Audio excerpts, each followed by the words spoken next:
প্রশ্ন ১ হজরত মোহাম্মদ সাল্লাল্লাহু আলাইহি ওয়াসাল্লামের দাদার নাম কি ছিল ক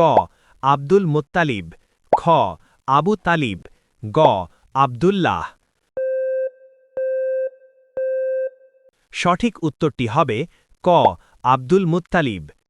রাসূল সাল্লাল্লাহু আলাইহি ওয়াসাল্লামের জন্মের আগেই তার পিতা আব্দুল্লাহ ইন্তেকাল করেন তাই জন্মের পর তার দাদা আব্দুল মুত্তালিব তার নাম রাখেন মুহাম্মদ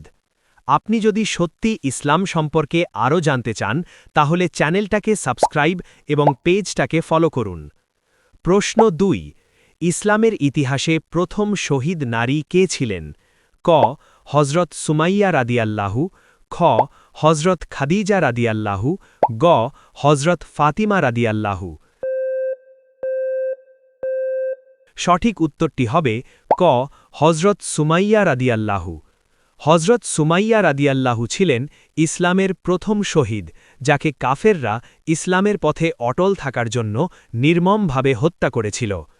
আপনি যদি সত্যি ইসলামকে ভালোবাসেন তাহলে কমেন্টে লিখুন আই লাভ ইসলাম প্রশ্ন ৩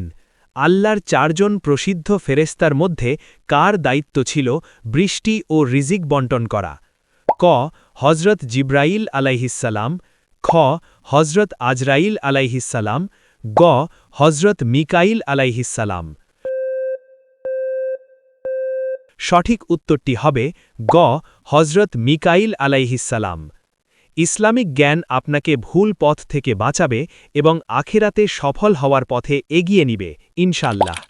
আপনি কয়টি প্রশ্নের উত্তর দিতে পেরেছেন কমেন্ট জানাবেন